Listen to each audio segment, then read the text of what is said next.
Friends, అందరికీ నమస్కారం అండి. మన ఛానల్ నుండి విద్యా విజ్ఞానంతో పాటు మహనీయుల జీవిత చరిత్రలు, బాలలకు నీతి కథలు, కెరీర్ గైడెన్స్, అంతేకాకుండా క్రాఫ్ట్ స్టిచ్చింగ్ వీడియోస్, ఇలాగా ఎన్నో మరి job notifications, motivational speeches, life style videos, ఇలా డైలీ మన ఛానల్ నుండి వీడియోస్ అయితే అప్లోడ్ అవుతున్నాయండి.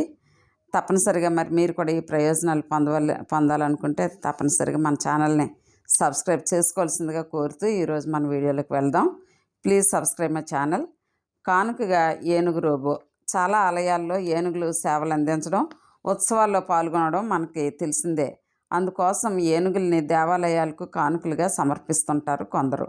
అయితే ఈసారి కేరళలోని ఇరింజలకుల శ్రీకృష్ణ ఆలయానికి ప్రాణం లేని ఏనుగును కానుకగా అందిస్తున్నారు. అదేంటి, బతికున్న దాన్ని ఇస్తారు కదా అని సందేహమా? అది ఏనుగు రూపంలో ఉండి యంత్రాల సాయంతో నడిచే రోబో. రామన్గా నామకరణం చేసిన ఈ రోబో చూడడానికి అచ్చం ఏనుగులాగే ఉంటుంది. రిమోట్ సాయంతో తొండం, చెవులు, తోక ఊపుతుంది. తొండంతో నీళ్లను వెదజల్లుతుంది.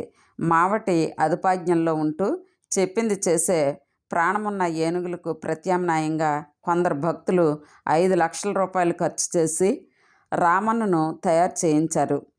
నడయిరుత్తల్ అనే వేడుకలో భాగంగా ఆలయానికి ఈ రోబో ఏనుగును సమర్పిస్తున్నారు. విన్నారు కదా ఫ్రెండ్స్. మరి ఈ ఏనుగు రోబోను మనం కూడా చూడాలంటే ఆ ఆలయానికి వెళ్ళాల్సిందే. మరి thank you friends. Please subscribe my channel. Thank you very much.